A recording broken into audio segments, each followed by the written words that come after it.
अंत भला तो सब भला। रोली की शादी उसके माँ बाप एक आलसी लड़के से करा देते हैं। चलो, रोली की शादी हुई और हमने और क्या, बेटियां तो होती ही हैं बोझ। हाँ, पर अब क्या चिंता, उतार तो दिया बोझ तुमने, अब वो लोग समझे।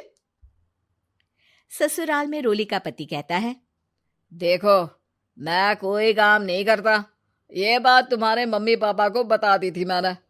अब जो किराया आता है दुकान का, उसी से घर का गुजारा करना है। कभी भूल से भी कोशिश ना करना किसी चीज की डिमांड की। क्या मम्मी पापा को पता था कि आप कोई काम नहीं करते? और क्या, बड़ा अच्छे से पता था। उन लोगों को तो तुम बोझ लगती थी, बोल रहे थे कि बस शादी कर लो और कोई मतलब नहीं है। रोली को यह सुनकर बहुत गुस्सा आता है, लेकिन करती भी तो क्या, क्योंकि वो जानती थी कि उसके माता पिता ऐसे ही हैं। जैसे तैसे रोली दिन काट रही थी। रोली को एक प्यारी सी बेटी होती है।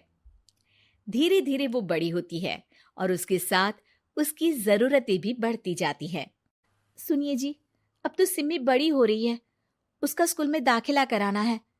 मैंने अब तक तो जैसे तैसे समय काट लिया, लेकिन मैं बच्ची की परवरिश में कोई कमी नहीं रखूंगी। अरे क्या है यार, अब तो लगता है कोई ना कोई काम ढूंढना ही पड़ेगा। अब पति रोज काम की तलाश में जाता और बिना किसी काम के वापस आ जाता। रोली समझ जाती है कि पति के अंदर अब काम करने की क्षमता नहीं है। वो बेटी को उच्च शिक्षा देने के लिए कुछ करना चाहती थी, लेकिन करती तो क्या करती। एक दिन रोली की सहेली कहती है, रोली, मेरी कोई औलाद नहीं है। अगर तू मेरी औलाद को जन्म दे तो मैं तुझे तेरे मुंह मांगे पैसे दूंगी। अरे, तेरी औलाद को मैं कैसे जन्म दे सकती हूँ? सरोगेसी से। बच्चा मेरा और वैभव का ही होगा, लेकिन कोख तेरी होगी। ये संभव है रोली। रोली कुछ सोचकर कहती है, मुझे मंजूर है, लेकिन मैं इसका 2 लाख रुपया लूंगी।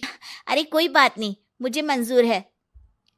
रोली खुश हो जाती है कि एक बच्चा पैदा करने का उसे 2 लाख रुपया मिलेगा। वो घर आकर पति को बताती है, वो भी खुश हो जाता है। अब क्या था, डॉक्टर के पास जाकर सहेली का बच्चा रोली की कोख में पलने लगता है। मुझे 20,000 चाहिए मेरे बेटी के एडमिशन के लिए। हाँ हाँ ठीक है, मैं उसके एडमिशन से लेकर सारे खर्चे उसके अकाउंट में डाल रही हूँ। रोली की बेटी का एडमिशन हो जाता है। रोली को लगता है कि वो अब सब कुछ ठीक कर देगी। दिन और महीने आगे बढ़ते हैं। अब एक दिन, एक बात कहूं जी, काश इस बच्चे को मैं रख पाती। मैं अब इससे काफी जुड़ गई हूँ। अरे यार, पता नहीं किसका बच्चा है, अपने पास है ना अपनी मुन्नी। हाँ, लेकिन अब मैं भी इस बच्चे से जुड़ाव फील करने लगी हूँ। लेकिन मैं ये जानती हूँ कि ये मेरा बच्चा नहीं है। दोनों की जिंदगी ठीक चल रही थी, लेकिन कहते ना कि सुख का पल ज्यादा लंबा नहीं होता। एक दिन रोली की सहेली का फोन आता है। रोली, मुझे अब ये बच्चा नहीं चाहिए, मैं अपने पति को छोड़ रही हूँ। अरे लेकिन मुझे पैसों की जरूरत है, बच्चा तुम्हारा है, मैं क्या करूंगी? सहेली बिना कुछ बोले फोन काट देती है, फोन स्विच ऑफ कर देती है।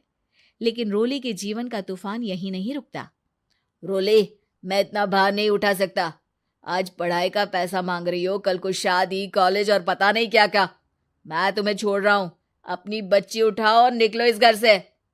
अरे पर मैं कर तो रही हूं ना बच्चे के लिए काम, आप आराम से रहिए ना। क्या काम कर रही हो, देख रहा हूं मैं। ये छोटा शहर है, यहाँ लोगों को बात बनाते वक्त नहीं लगता। तो मैं क्या करूं? ज्यादा पढ़ी लिखी नहीं हूं, कैसे घर के खर्चे चलाऊं? और आप तो काम करना ही नहीं चाहते। हाँ, ना चाहता हूं और ना ही करूंगा। रोली को पति की बात पर काफी गुस्सा आ जाता है। ठीक है, अगर मेरे जीवन में संघर्ष ही लिखा है तो वही सही। इस वक्त पति होने के नाते आपको मेरा साथ देना चाहिए था, लेकिन नहीं, आपने तो इस हाल में मुझे घर से बाहर निकालने की बात कह डाली। देखो, ये सारी फालतू की बातों के लिए वक्त नहीं है मेरे पास। रोली, जिसकी कोख में किसी और का बच्चा था और साथ छोटी सी बेटी, पति का घर छोड़कर रास्ते पर आ जाती है। रोली के पास मायके के सिवा दूसरा कोई रास्ता नहीं होता। अरे रोली कैसी है? कितने दिनों के लिए आई है? हमेशा के लिए माँ। वो माँ को सारी बात बता देती है। ओए लड़की, इतनी हिम्मत का काम कर लिया। अरे ना ना, यहाँ कोई जगह नहीं है। तुम तो अपना बोरिया बिस्तर उठाओ और निकलो यहाँ से। रोली के पास अब मायके का रास्ता भी नहीं बचता। वो चुपचाप बच्ची को लेकर जा रही थी कि उसे दर्द होता है और वो डॉक्टर के पास चली जाती है और फिर वहां वो एक प्यारे से बेटे को जन्म देती है। कितना प्यारा है, कितने अभागे हैं इसके माँ बाप जो इसके पैदा होने पर भी नहीं है। तभी वहां डॉक्टर आ जाती है। रोली, बच्चे के पिता तुमसे मिलना चाहते हैं। आपका बहुत बहुत शुक्रिया। मैं इस बच्चे को पालूंगा, भले ही इसकी माँ ने इसे छोड़ दिया हो, पर मैं अपनी जिम्मेदारी निभाऊंगा। तो क्या आप मुझे इसके पैदा करने के लिए जिन पैसों की बात हुई थी वो भी देंगे? हाँ, और साथ ही आप चाहें तो मेरे घर में रहकर मेरे बच्चे की देखभाल भी कर सकती हैं। मैं उसके लिए आपको सैलरी दे दिया करूंगा। रोली को लगता है कि जैसे भगवान ने उसके लिए सुकून का रास्ता खोल दिया। वो अब मुकेश के साथ उसके घर चली जाती है, जहां रहकर वो उस बच्चे की देखरेख करती है। अब मुकेश के घर को रोली अच्छे से संभाल लेती है, उसके लिए खाना बनाने से लेकर बच्चों की देखभाल और घर की देखरेख। धीरे धीरे मुकेश को रोली से प्यार हो जाता है। रोली, तुम्हारी बेटी और मेरा बेटा बिल्कुल भाई बहन की तरह साथ रहते हैं।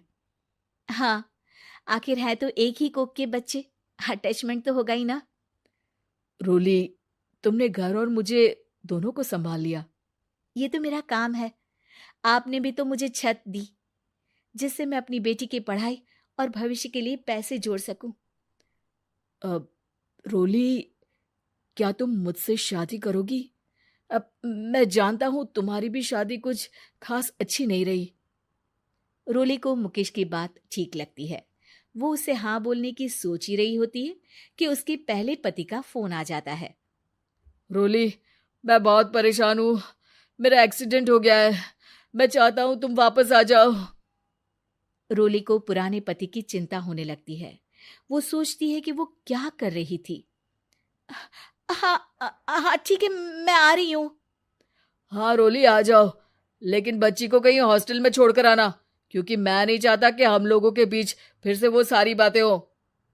रोली को समझ आ जाता है कि पति आज भी सुधरा नहीं है। वो पति के पास जाने से इनकार कर उसको हाँ कर देती है।